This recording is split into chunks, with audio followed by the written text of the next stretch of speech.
Hello mga kangani! Panibagong araw, panibagong ulam na naman ang ating lulutuin. Kaya naman for today's video, ang aking lulutuin ay aringaning ginataang tambakol. Ay wag na nating patagalin at tara at simulan na natin kagad. Ay bumili nga ni ako sa palengke na ring 4 na piraso ng tambakol.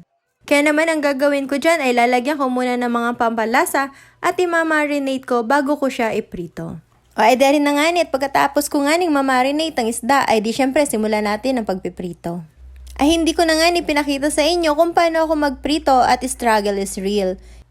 Kaya naman i-fast forward na agad-agad yan at di ninakata sa pagluluto ng tambakol na may ginataan.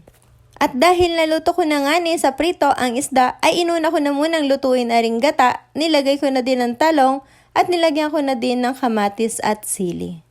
Ay medyo lulutuin ko nga lamang yung talong dyan at baka katulad na naman sa pagluluto ko ng isang ginataang ginawa ko, ay nakalimutan ko nga ilagay ang talong kaya naman hinabol ko na lamang. Ay di ang nangyari nga ay wala ng sabaw ay hindi pa luto ang aking talong.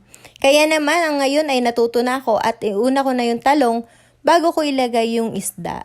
O ayan, ay di nang medyo okay na nga ang isda ay di nilagay ko na aring 4 na piraso ng isdang naprito na. Pero are, pakukuluan ko pa din na medyo matagal. At mas masarap nga pag ginataan ay yung sabaw ay medyo malapot.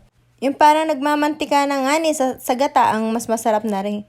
Ayan, ang sarap ba yan naman sa mainit na kanin o kaya ay sa bahaw.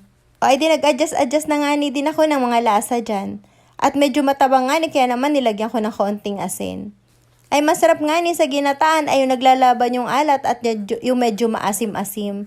Kaya naman pag nagagata ako ay medyo nilalagyan ko ng kaunting suka para hindi na din mabilis mapanis. O ay di nang matapos na nga ang medyo mahaba-habang pagpakulo ay di okay na ang isda ay ilalagay ko naman aring gulay. Gulay ng petchay ay hindi ko nga masyadong pinapakuluan yung mga dahon na nilalagay ko. Pero syempre hinugasan ko din naman na maganda yan.